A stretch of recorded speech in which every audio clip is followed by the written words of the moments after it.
साल 9 2023 के शुरुआत में ही शहर कोलकाता में एक्सीडेंट के वाक़यात।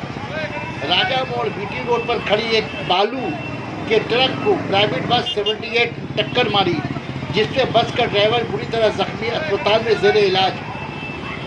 और दूसरा एक्सीडेंट VIP रोड गोईखाली के करीब BSF की गाड़ी कंट्रोल हराने की वजह कर एक टैक्सी से टकरा गई, जिसमें 8 अफराद बुरी तरह जख्मी, अस्पताल में जेर इलाज।